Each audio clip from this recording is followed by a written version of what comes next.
दोस्तों नमस्कार। Krishna GS classes में आपका स्वागत है। आज हम लोग न्यूमेरिकल का अध्ययन करेंगे। यह न्यूमेरिकल है जो स्थितिज ऊर्जा से संबंधित है। यह topic railway, air force, navy, ITI, polytechnic एवं अन्य एग्जाम के लिए काफ़ी ही इम्पॉर्टेंट है। तो शुरू करते हैं इस टॉपिक के बारे में।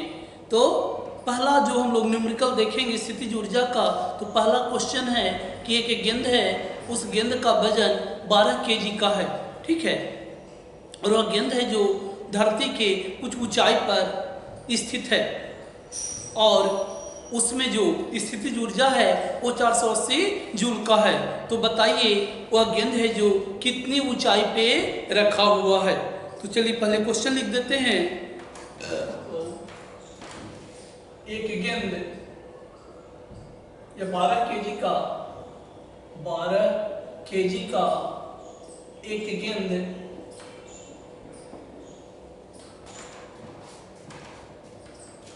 धरती से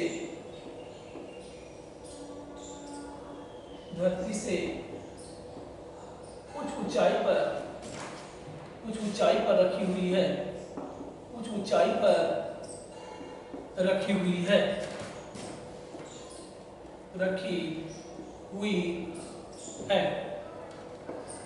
उस गेंद का स्थितिज ऊर्जा, जिसे हम लोग पोटेंशियल एनर्जी कहते हैं, स्थितिज ऊर्जा 480 जूल है। तो बताएं वह गेंद कितनी ऊंचाई पे है,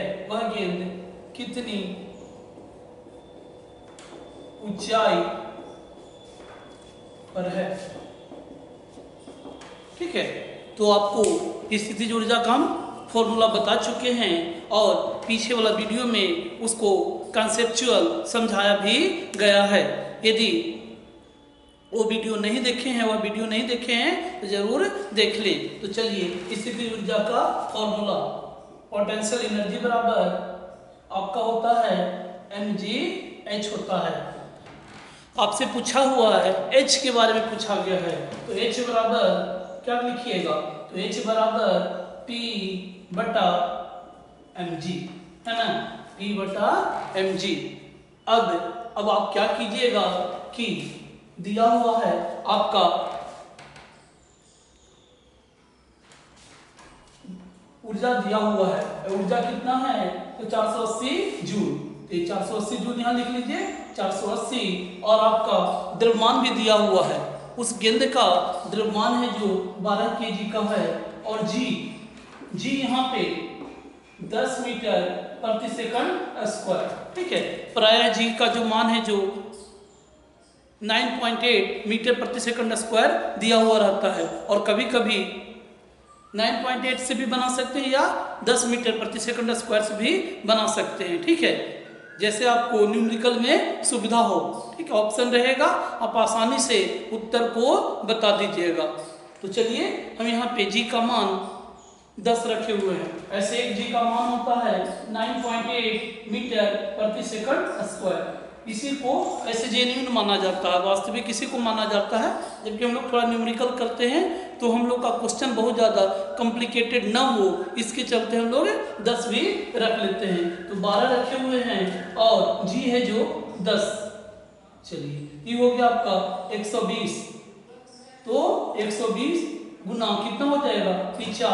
4 मीटर हो गया। आंसर इसका 4 मीटर, अर्थात वह गेंद है जो 4 मीटर पृथ्वी से ऊंचाई पर रखा हुआ है, ठीक है। चलिए अगला क्वेश्चन देखते हैं।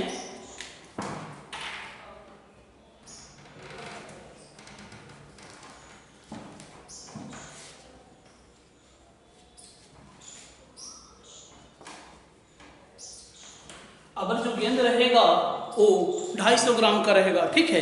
ये गेंद है जो 250 ग्राम का है, और उस गेंद पे ऊर्जा दिया जाता है। गेंद कितना का है? 250 ग्राम का है और उसमें कुछ ऊर्जा दिया जाता है। तो आपसे पूछ दिया जाएगा कि बताइए ऊर्जा देने के बाद वह गेंद है जो कितनी ऊंचाई तक जा सकता है। तो यह क्वेश्चन भी गतिज ऊर्जा का है। तो चलिए पहले हम क्वेश्चन लिख देते हैं। 250 ग्राम क्वेश्चन, 250 ग्राम का एक गेंद को धरातल से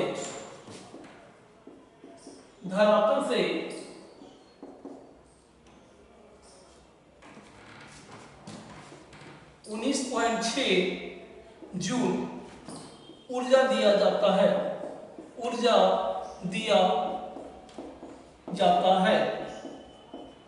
वह गेंद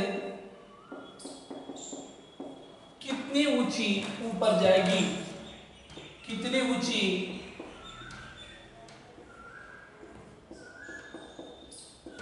ऊपर जाएगी?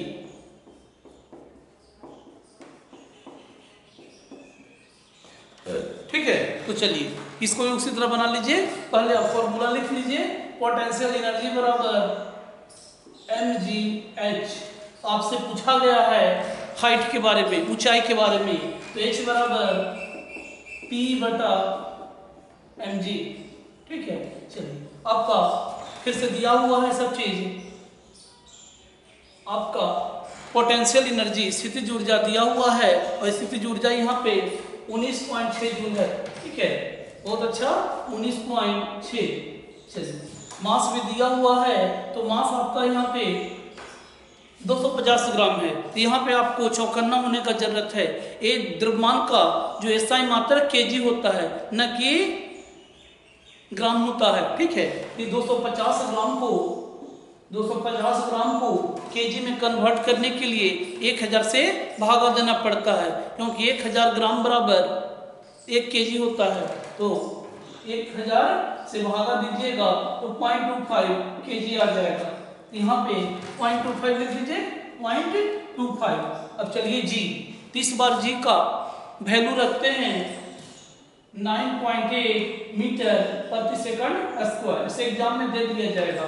ठीक है, एग्जाम में रहेगा, नहीं है तो अपना न्यूमेरिकल की सुविधा के आधार पे आप बना सकते हैं। कभी 10 से या कभी 9.8 से लेकर बना सकते हैं। यहाँ पे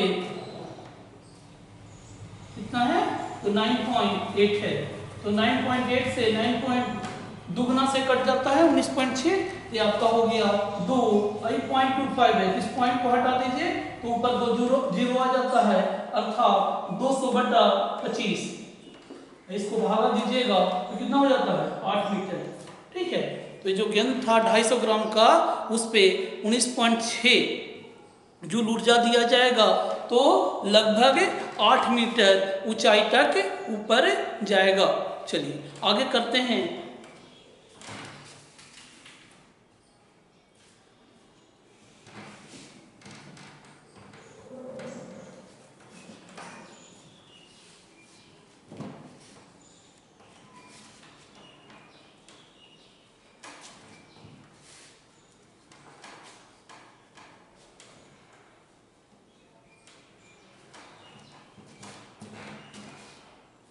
अगला क्वेश्चन है कि पिंड द्वारा आकर्षण बल द्वारा स्थितिज ऊर्जा में क्या होगा, है ना। क्वेश्चन इस तरह से भी आ सकता है आपको, और आता भी है। प्राय एग्जाम में देखिएगा तो कभी कुछ न्यूमेरिकल भी रहते हैं और कुछ कंसेप्चुअल क्वेश्चन भी रहते हैं, जो आपकी सोच को उजागर करेगा, आप कितना सतही सोच रहे हैं उस विषय को।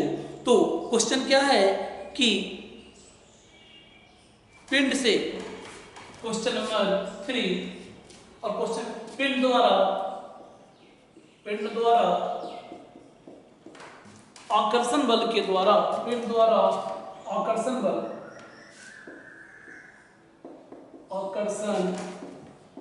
बल के कारण स्थितिज ऊर्जा में क्या परिवर्तन आएगा। स्थितिज ऊर्जा में क्या परिवर्तन आएगा।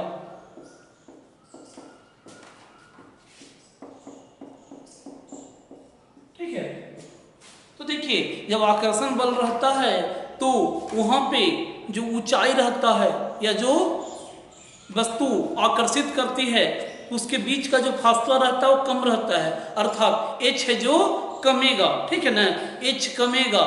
जब h कमता है तो समझ जाइए कि वो ऋणात्मक होगा, तो आंसर इसका क्या लिखिएगा, ऋणात्मक। जब इस तरह का क्वेश्चन है कि पिंड द्वारा आकर्षण बल के कारण उसकी स्थितिज ऊर्जा में क्या आएगा, तो आप समझ जाइएगा आकर्षण बल के चलते वस्तु आपस में चिपकने लगती है, चिपकने के कगार पे आ जाती है, अर्थात वहाँ पे h है जो कम रहा है, h क्या हो रहा है, कम रहा है, तो आप कहिएगा कि ऋणात्मक। इसी क्वेश्चन को आप उलट कर भी पूछ सकता है कि प्रतिकर्षण बल के चलते पिंड में जो स्थितिज ऊर्जा होगा वो कैसा होगा। तो जब प्रतिकर्षण बल लगता है तो वस्तु है जो एक दूसरे के दूर दूर जाती है, अर्थात h है जो बढ़ेगा, उसमें आप बोल सकते हैं कि उस समय धनात्मक, और इस केस में आपको ऋणात्मक बताना है, ठीक है। चलिए आगे देखते हैं।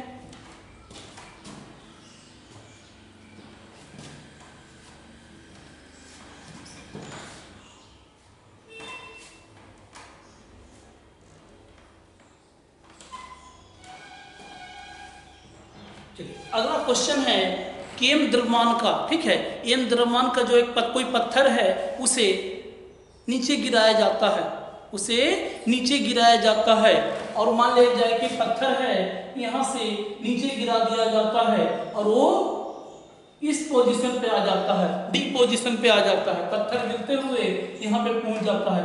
आपसे पूछेगा कि स्थितिज ऊर्जा में कितनी की कमी होगा, क्योंकि देखिए यहाँ H मैक्सिमम था, जैसे जैसे नीचे आएगा तो H की कमी हो जाएगा, जब H का कमी होगा तो स्थितिज ऊर्जा कम पे चला जाएगा, ठीक है, क्योंकि स्थितिज ऊर्जा का फॉर्मूला जानते हैं mgh।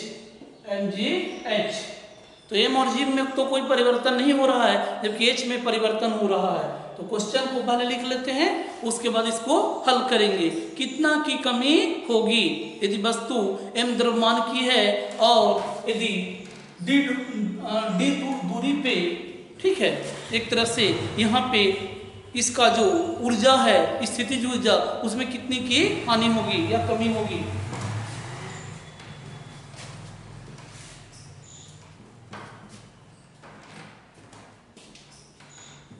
क्वेश्चन नंबर 4, एम द्रव्यमान का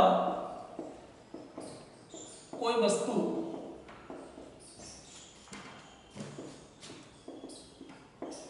ऊर्ध्वाधर में से जो ऊपर या नीचे जो बोलते हैं, ठीक है, स्ट्रेट वाला, ऐसे ऊर्ध्वाधर एम द्रव्यमान की कोई वस्तु ऊर्ध्वाधर से डी तक नीचे आती है, नीचे आती है, डी ऊंचाई तक नीचे आती है, तो बताएं स्थितिज ऊर्जा में कितने की कमी होगी। तो बताएं स्थितिज ऊर्जा में कितने की कमी होगी, कितने की कमी होगी, ठीक है, यही है। तो इसको पहले ड्राइंग से देखिए, तो पहले मान लिया जाए कि यहाँ पे mgh है ना, वस्तु यहाँ पे आ गया डी ऊंचाई पे, क्योंकि नीचे गिर रहा है, बताया नहीं गया है कि पूरा धरातल पे आ गया है, डी ऊंचाई पे नीचे की ओर। तो यहाँ पे क्या होगा, तो mg तो कॉमन है और यहाँ पे क्या कीजिएगा h माइनस डी करना होगा ना, h माइनस डी करना होगा, है कि नहीं, h माइनस यहाँ पे d, कितना का अंतर है, हाइट में कितना का अंतर है, तो एक चीज हो रहा है, यहाँ पे हम लोग बनाते हैं। P में कमी, गतिज ऊर्जा, सॉरी स्थितिज ऊर्जा P में कमी, तो कमी कीजिएगा तो कैसे कीजिएगा, तो इसको mgh है ना माइनस, यहाँ पे लिख देते हैं mgh minus mg h minus D, है ना, तब जाके कितना का कमी है, कितना दूर तक वस्तु आ गया, इसको हम लोग h हाइट मान लिए, पूरा को h हाइट, तो h माइनस डी यदि वस्तु है जो यहाँ पे पहुंच गया है। चलिए इसी को बनाइए आगे, तो mgh का mgh रह जाएगा माइनस mgh, है ना, mgh और माइनस माइनस क्या हो जाता है प्लस, तो प्लस mgd, mgd यही चीज है। तो देखिए एक यहाँ पे प्लस mgh है और एक यहाँ पे माइनस mgh है, ये दोनों क्या हो गया, कट गया, मर गया, है ना।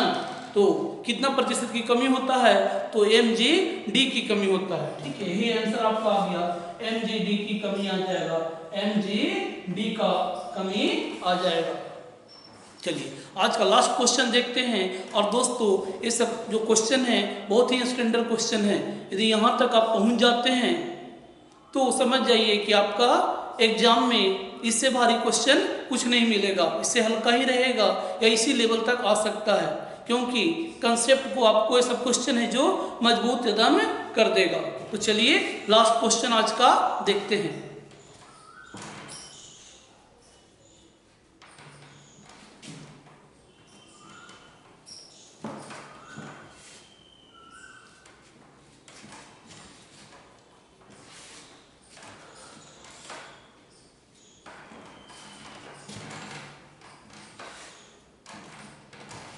अगला क्वेश्चन है आपका 80 मीटर, ठीक है ना, 80 मीटर की ऊंचाई से एक गेंद को गिरा दिया जाता है और जब 30 मीटर गिरता है, ठीक है, 30 मीटर वह गेंद जब गिरता है तो आपसे पूछा जा रहा है कि स्थितिज ऊर्जा एवं गतिज ऊर्जा का क्या अनुपात होगा। तो पहले क्वेश्चन नोट कर लीजिए, 80 मीटर की ऊंचाई से किसी गेंद को क्या किया जा रहा है, नीचे गिराया जा रहा है, कुछ इस तरह से, जैसे यहाँ पे गेंद था, टोटल 80 मीटर की हाइट है और यहाँ पे पहुंच रहा है 30 मीटर पे, जब वो पहुंच रहा है तो यहाँ पे आपको स्थितिज ऊर्जा और गतिज ऊर्जा पूछा जा रहा है। पहले क्वेश्चन हम लोग लिख लेते हैं, क्वेश्चन नंबर 5, 80 मीटर की ऊंचाई से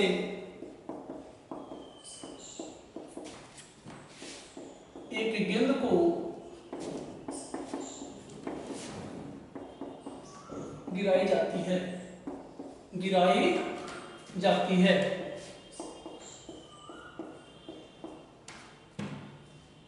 30 मीटर नीचे,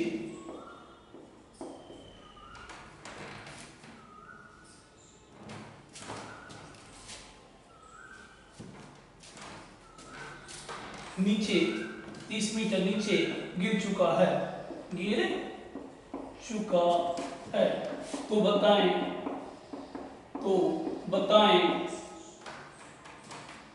कि गतिज ऊर्जा एवं स्थितिज ऊर्जा P का अनुपात क्या होगा। चलिए इसको थोड़ा देख लेते हैं। इस क्वेश्चन में आपको पहले तो फॉर्मूला का ज्ञान होना चाहिए और दोनों का फॉर्मूला आपको बताया गया है। गतिज ऊर्जा K बराबर क्या होता है, तो गतिज ऊर्जा बराबर हाफ mv² होता है, हाफ mv², और P पोटेंशियल एनर्जी बराबर होता है mgh, ठीक है। अब क्वेश्चन में देखिए, यदि सब चीज दिया हुआ है तो आसानी से बना लीजिएगा, यदि नहीं भी दिया हुआ है थोड़ा सा मेहनत करके बना लीजिएगा। चलिए m तो दोनों के लिए कॉमन है, ऊंचाई दिया हुआ है ना 30 मीटर, और ये जो ऊंचाई है दोनों के लिए अलग अलग है ना, इसको बाद में समझेंगे दोनों के लिए अलग अलग कैसे हो जाएगा। यहाँ पे दिया हुआ है 80 मीटर और यहाँ पे 30 मीटर। तो चलिए पहले हम लोग K को ही सोल्व कर लेते हैं। K तो K बराबर आप बता रहे हैं हाफ mv²। तो मास तो उस गेंद का कॉमन हम लोग रखते हैं क्योंकि मास दोनों के लिए कॉमन है। जो मास रहेगा स्थितिज ऊर्जा का वही मास रहेगा गतिज ऊर्जा को, तो m से m क्या कर सकते हैं आप, कैंसिल कर सकते हैं। तो मास में आपको कोई प्रॉब्लम नहीं आना चाहिए। तो प्रॉब्लम आएगा v में, वेग में, और वेग आपको नहीं दिया हुआ है। तो पिछले वाले जो हमारा वीडियो है उसमें बताया गया है कि सरल रेखा में या गुरुत्वाकर्षण के अधीन जो गति होता है उस केस में आपको गति का जो समीकरण बताया गया है उसी समीकरण से हम लोग करते हैं। यहाँ पे आप देखे होंगे गति का तीसरा समीकरण v² बराबर u²। अब वस्तु नीचे हो रहा है, नीचे गिर रही है, गेंद है जो नीचे गिर रही है, तो प्लस साइन +2 और यहाँ पे g हो जाएगा। ये g है जो गुरुत्वीय त्वरण है और यहाँ पे h है जो विस्थापन है, दूरी है। ठीक है, इस फॉर्मूला से आप बना लीजिए। तो चलिए, वस्तु को इनिशियल होगा, वस्तु को स्वतंत्र पूर्वक छोड़ा गया है, इसका प्रारंभिक वेग क्या होगा? तो प्रारंभिक वेग 0 था, +2 को रहने दीजिए और g तो अब दोनों में आ जाएगा, है ना, क्योंकि यहाँ पे भी आप g देख रहे हैं। यदि नहीं भी देखना चाहते, उस तरह से नहीं बनाना चाहते हैं, तो g का मान दे दीजिए और g का मान 10 से ही लेकर बना लीजिए और साथ में h दिया हुआ है ना, h। अब h है जो निकालना है, h आपको दिया हुआ है, निकालना नहीं है। यहाँ पे h है ना दिया हुआ है और कितना वस्तु एक तरह से विस्थापन हो चुका है। तो देखिए, वस्तु है जो ऐसे था, टोटल 80 मीटर, उसमें से 30 मीटर आ गया है, 30 मीटर एक तरह से आ गया है। तो नीचे कितना मीटर हो गया?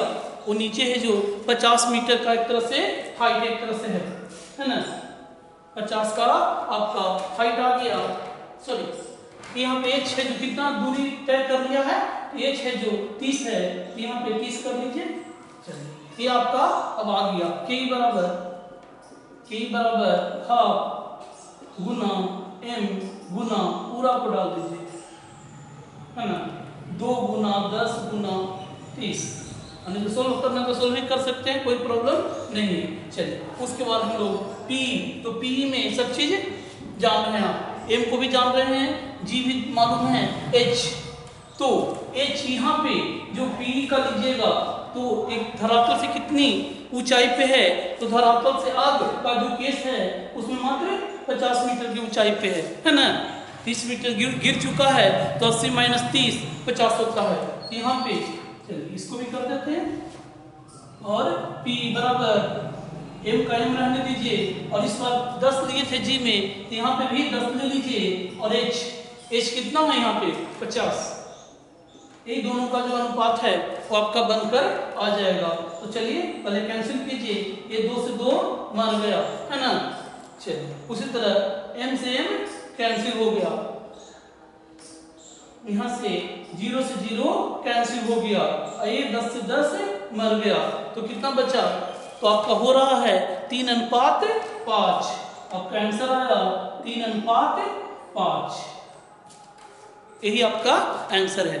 ठीक है दोस्तों, फिर मिलते हैं अगले वीडियो में और ध्यानपूर्वक से सभी वीडियो को देखिए। यदि समझ में नहीं आए तो व्हाट्सएप कीजिए या कॉलिंग कीजिए। ठीक है, थैंक यू।